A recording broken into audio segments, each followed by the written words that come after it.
It's Hosea, Joel, Amos, Obadiah, Jonah, Micah, Nahum,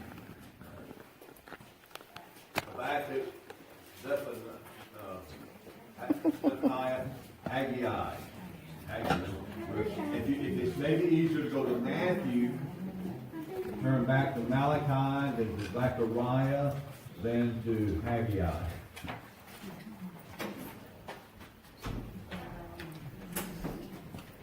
Your brother John, you should go the short way first.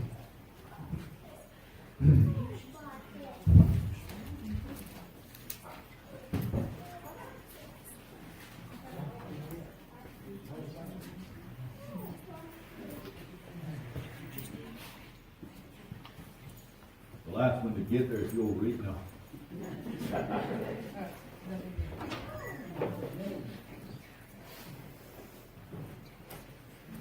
Haggai in chapter 1. I keep on telling myself I want to read the whole thing, and I see if I go, that's what I'll do. It's not long, it's a shorter one of the bunch.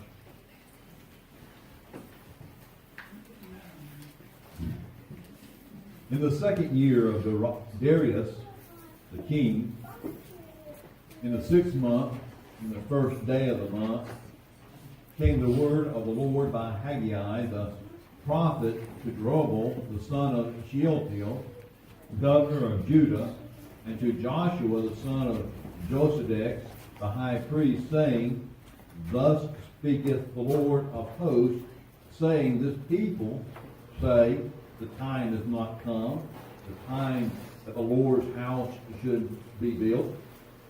Then came the word of the Lord by Haggai the prophet, saying, It is time for you, O ye, to dwell in your still houses, and this house lie waste.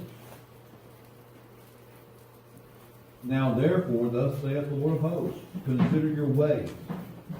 Ye have sown much, and bring in little. Ye eat, but ye have not enough. Ye drink, but ye are not filled with drink. Ye clothe you, but there is none warm. And he that earneth wages to put it into a bag or hold. Thus saith the Lord of hosts, consider your ways. Go up to the mountain and bring wood, and build a house, and I will take pleasure in it. And I will be glorified, saith the Lord. Ye looked for much, and lo, it came to little. And when ye brought it home, it did blow away. I did blow upon it. Why, saith the Lord of hosts? Because of my house that is waste. And you run every man to his own house. Therefore the heaven over you is stayed from you, and the earth is stayed from her fruit. And I call for a drought upon the land, or a drought, the land, and upon the mountains, and upon the corn, and upon the new wine, and upon the oil, and upon that which is the ground bringeth forth, and upon men, and upon cattle, and upon all the labor of the hands.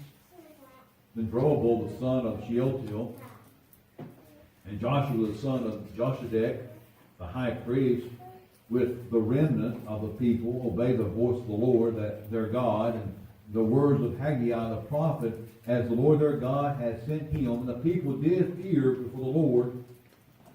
Then spake Haggai the Lord's messenger to the Lord, in the Lord's message unto the people, saying, I am with you, saith the Lord.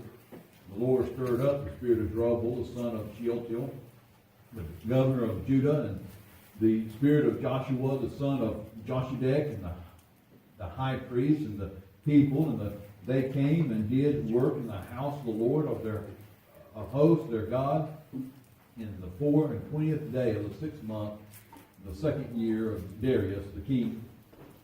In the 7th month, in the 21st day of the month, came the word of the Lord by the prophet Haggai, saying, Speak now to Zerubbabel, the son of Shealtiel, governor of Judah, and to Joshua the son of Josedek, and the high priest, and of the residue of the people, saying, Who is left among you that saw this house in her first glory? And how do you see it now? Is it not in your eyes in comparison of it as nothing? Yet now be strong, O Zerubbabel, saith the Lord, and be strong, O Joshua the son of Josedek, the high priest, and be strong, all ye people of the land, saith the Lord, and work, for I am with you, saith the Lord of hosts. According to the word that I covenanted with you, when ye came out of Egypt, so my spirit remaineth among you, fear ye not. For thus saith the Lord of hosts, yet once it is a little while, and I will shake the heavens and the earth and the sea and the dry land, and I will shake all nations, and the desire of all nations shall come, and I will fill this house with glory, saith the Lord of hosts. The silver is mine, and the gold is mine, saith the Lord of hosts. And the glory of this latter house shall be greater than the former, saith the Lord of hosts. And in this place will I give peace, saith the Lord of hosts. In the 24th day of the 9th month, in the second year of Darius, came the word of the Lord by Haggai the prophet, saying, Thus saith the Lord of hosts, ask now the priest concerning the law, saying, If one bear holy flesh in his skirt of his garment, and with his skirt he doth touch bread, or pottage, or wine, or oil, or eating meat, shall it be holy? And the priest answered and said, No. Then said Haggai, If one that is unclean be it by a dead body touch any of these, shall it be unclean? And the priest answered and said, It shall be unclean. Then answered Haggai and said, So is this people, and so is this nation before me, saith the Lord, and so is every work of their hands, and that which they offer there is unclean. And now I pray you, consider from this day and upward, from before a stone was laid upon a stone in the temple of the Lord, since those days were when I came to an heap of clean measure, there were but 10. When one came to a test vat for a draw of about 50 vessels out of the press, there were but 20. I smote you with blasting, and with mildew, and with hail, and in the labors of your hands, yet ye turn not to me, saith the Lord. Consider now from this day and upward, from the 24th day of the 9th month, even from the day that the fountains of the Lord's temple was laid, consider it. Is the seed yet in the barn? Yea, as yet the vine and the fig tree and the pomegranate and the olive tree hath yet brought forth. From this day will I bless you. And again, the word of the Lord came to Haggai on the 4th and 20th day of the month, saying, Speak to Zerubbabel, the governor of Judah, saying, I will shake the heavens and the earth, and I will overthrow the throne of kingdoms, and I will destroy the strength of the kingdoms of the heathen, and I will overthrow the chariots and those that ride in them, and the horses, and their riders shall come down, every one by the sword of his brother. And in that day, saith the Lord hosts, will I take thee, O Zerubbabel, my servant, the son of Shealtiel, saith the Lord, and will make thee as a signet, for I have chosen thee, saith the Lord of hosts. Father, we thank you today for being blessings, Lord. Have your way. Lord, open our hearts and our minds to your word. Lord, let it speak to us. Use me according to your purpose. May you be glorified in all that's done here. Now we put you first in our lives. For your glory and all we pray in Jesus' precious and holy name. Amen.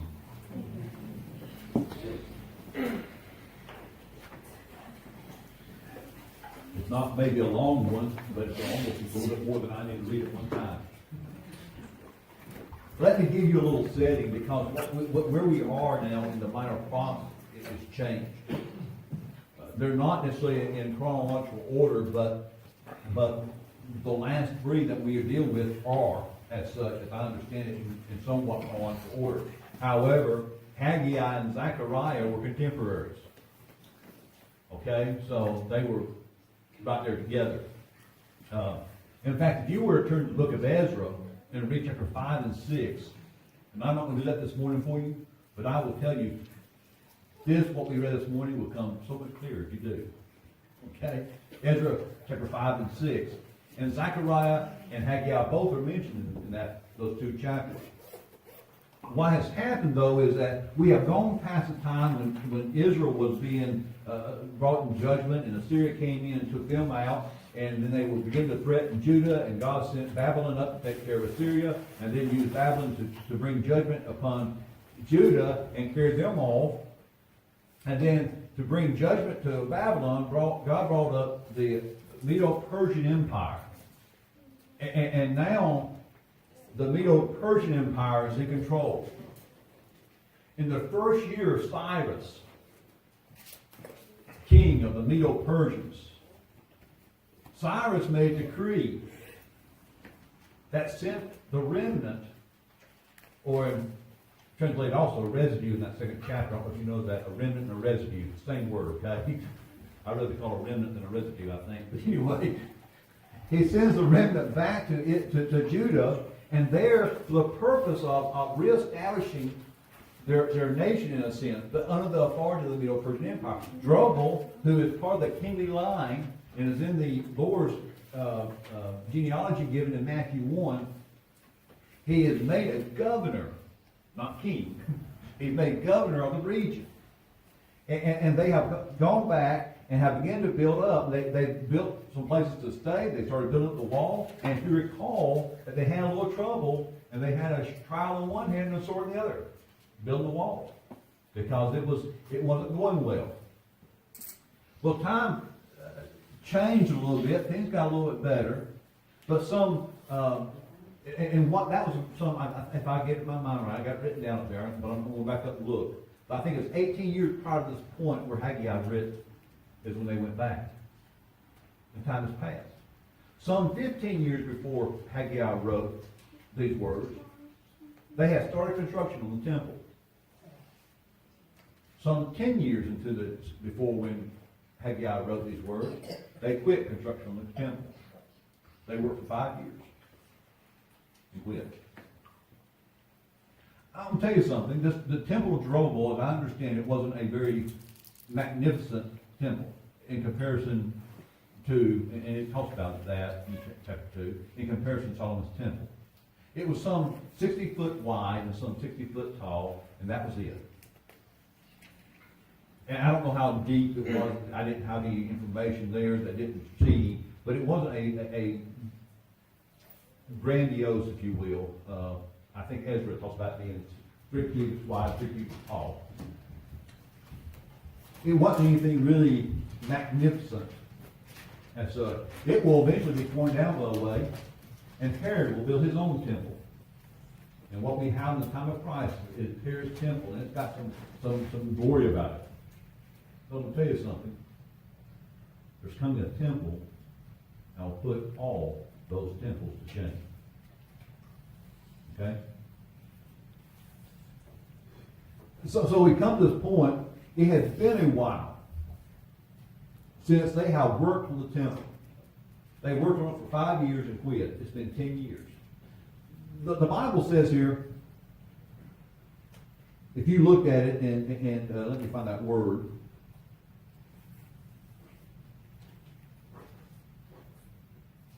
Well, I don't see it.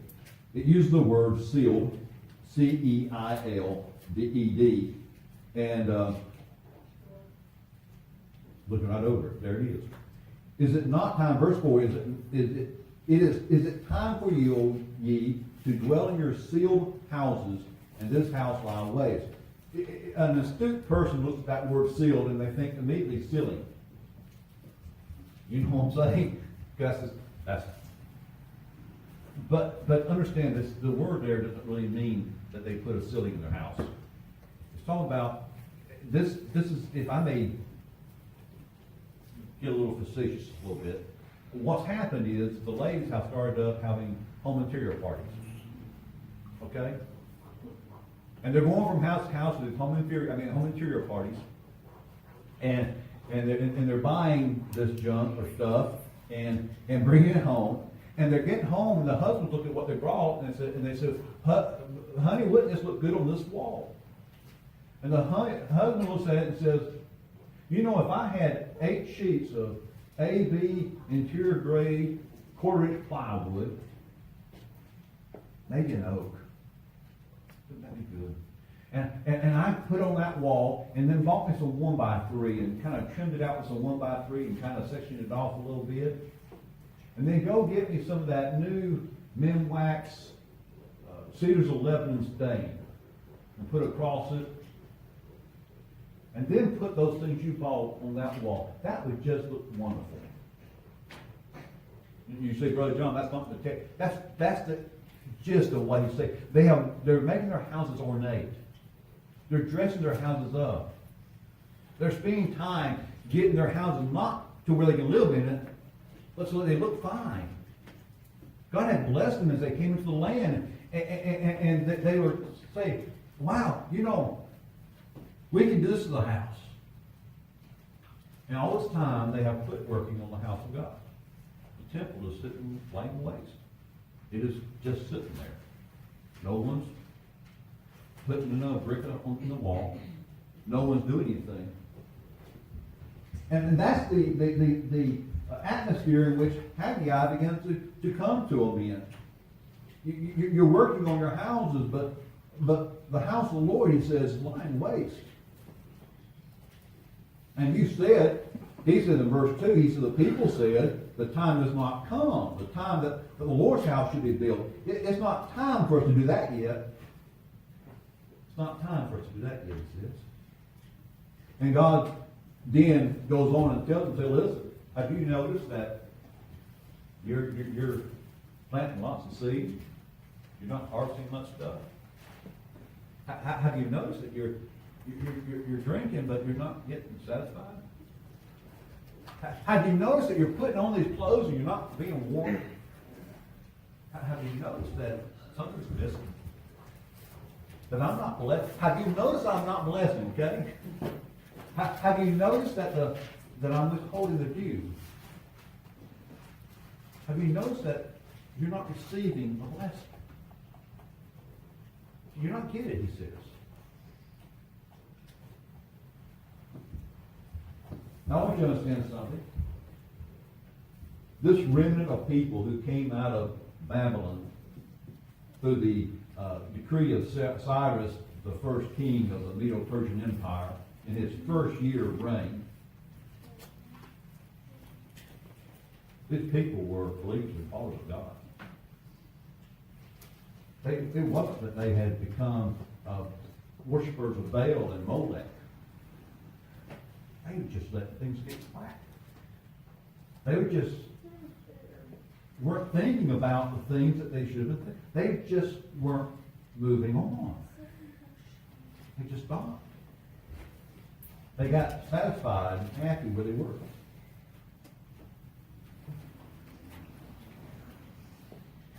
The effort-earning ratio wasn't working out for them.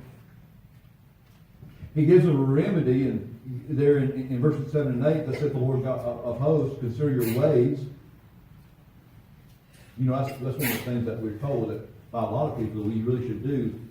We should do it regularly, but the first of the year is a really good time to consider your ways. Go up to the mountain and bring wood and build a house, and I will take pleasure in it, and I will be glorified with the Lord. And he continues to say more what he had done in regard to them.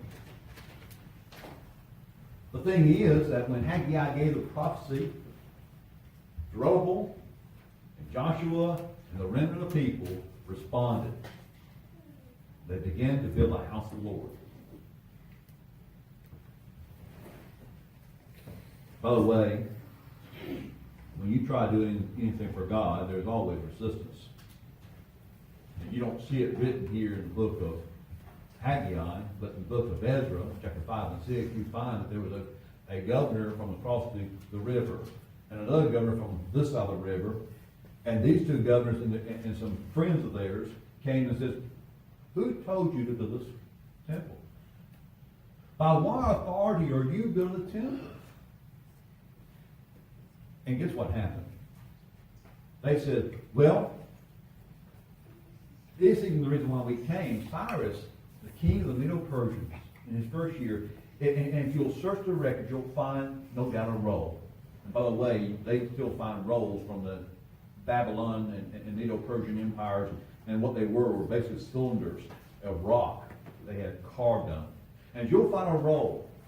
And on that roll, you'll find where Cyrus said that for us to come over here and do this. And by the way, you realize it was told them to do this, to build a temple, and they have waited so long. You come over here and build this temple, and they put in trust with another fellow all the utensils and the goods for the tabernacle. It was all just come over. And they were supposed to be given the things they needed to build a temple. And so these guys, thinking they were going to put a stop to the building of the temple, they wrote a letter to Darius, because Darius is now on the throne. And they said, this is what they said to us when we asked them the question. And they sent it off, and Darius looks at the letter. He calls for a search of the records. They find the record in question. He reads where Cyrus had said to do this, and he makes a decree. The decree said, leave them alone. Let them do the work. In fact, because they're supposed to be busy doing the work, the taxes that you take up that you're supposed to be sending to me, you give to them. These nations around these conquered nations around them have these governors who were resisting the work. You take your taxes and you give it to them to help them with the work.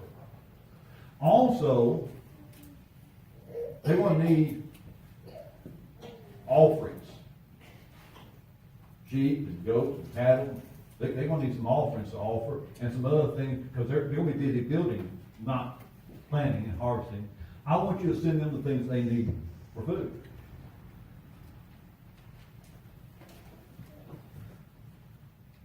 Ezra 5 and 6 is where you won't find this, and I'd encourage you to read it. God says to them, and they're in the first part of the chapter 2, here in Haggai, take courage. You know why? What's going to supply? If you'll do His work, put Him first. He tells them, I'll take care of you. Take courage, just do what I want you to do. And I'll take care of the situation. I'll take care of the issues. I might make mention also that these prophecies that Haggai gave, the 4 different ones, occur over a 4-month period. It's nice that you can take and give such detail the second year of Darius, the king of the 6 months, and the first year, that kind of gives us a pretty well narrowed down to when it was. According to my Bible, the first one came on August 19th, 520 BC. That's our dates, not theirs. And the last one came in December. The last 2 came on December 18th, 520 BC. So let me tell you that this being given in a 4-month period, there's no way that they could have seen, Haggai could have possibly known what would happen 4 years later when they completed the temple. There's no way.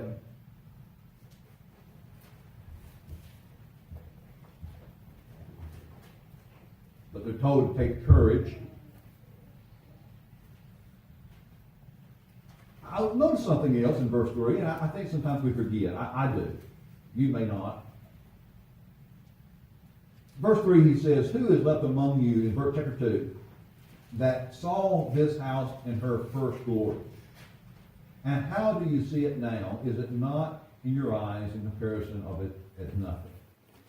He says to some of these people who were there with this company that of the remnant that's back in Judah, how many of y'all remember Solomon's temple?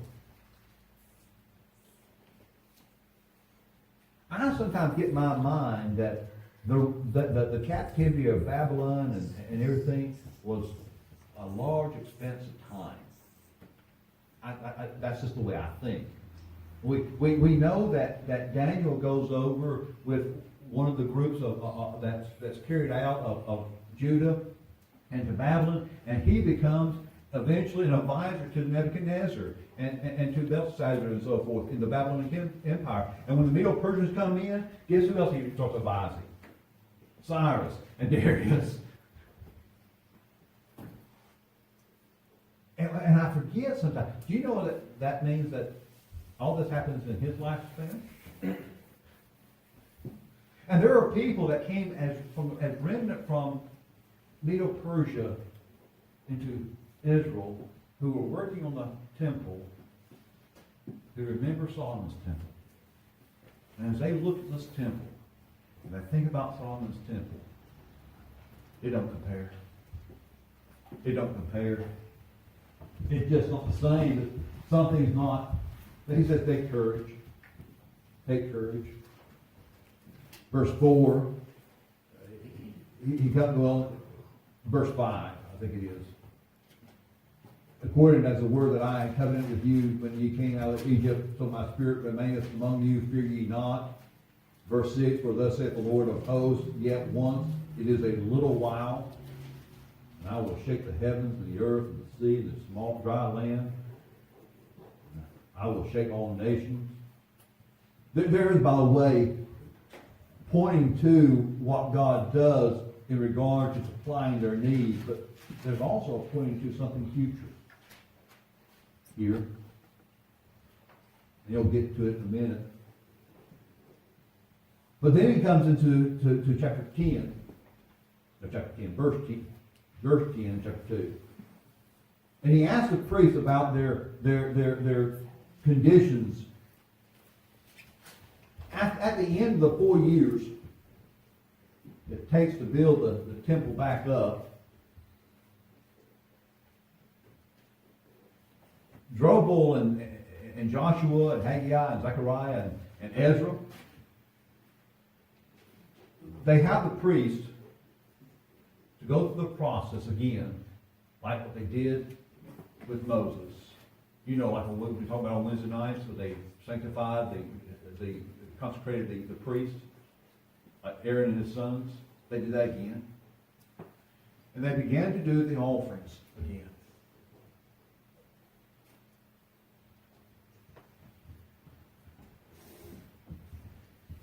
And here, Haggai telling them that they need to be consecrated.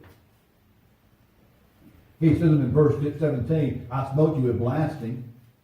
In 19 it says, from the forth hath not brought forth from this day, I will bless you. He has blessed them, now he's blessing them. Talks about the need of time to consider, a time to courage, a time of consecration. And then he talks about this time to come. The last verse, 4 verses here. And again the word of the Lord came unto Haggai in the 4th and 20th day of the month, saying, speak to Zerubbabel, governor of Judah, saying, I will shake the heavens and the earth, and I will overthrow the throne of the kingdom, and I will destroy the strength of the kingdoms of the heathen, and I will overthrow the chariots and those that ride in them, and the horses and the riders shall come down, every one from the sword of his brother. And in that day, saith the Lord of hosts, will I take thee, O Zerubbabel, my servant, thy son of Shealtiel, saith the Lord, and I will make thee a signet. I have chosen thee, saith the Lord of hosts. I understand that as Israel's being rebuilt after all this time, Zerubbabel is just a governor in Israel. That's all he is. In Judea, if you will. That's all he is. And as time progresses, you'll find the Medo-Persian Empire will go its way, and the Roman Empire rise up. And it's because, possibly like right here, that people were, when they saw the Messiah come, were asking, will you return the glory to Israel? No, it's still yet to come. There's still time yet to come. And he will shake the nation. There's still a time of blessing yet out there. There's still a time when the signet, the seal, will include roll. Still out there. Peter asked the question in what I'm going there. 1 Peter, I believe it is.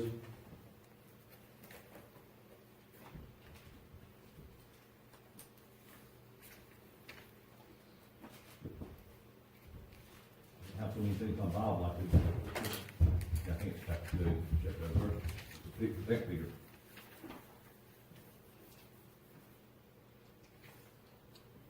Yeah. 2 Peter 3 and 11. See then that all these things shall be dissolved, and that manner of persons ought to be. What manner of persons ought ye to be in that holy conversation and godliness? Seeing that these things shall be dissolved, what manner of persons ought ye to be in all holy conversation and godliness? I thought of that in regard to this, thinking about what Haggai has said.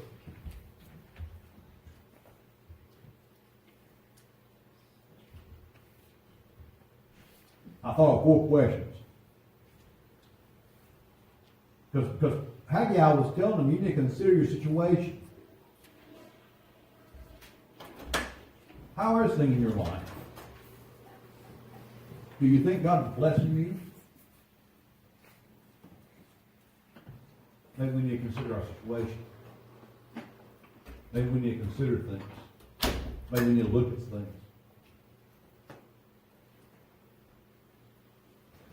Then I think about what he says in chapter 2, the idea that to take courage and to move forward. And is it that we need courage to move forward? I thought about what he says later on in that next portion, that third thought. The need to consecrate yourselves and to humble yourselves and to devote yourselves to God.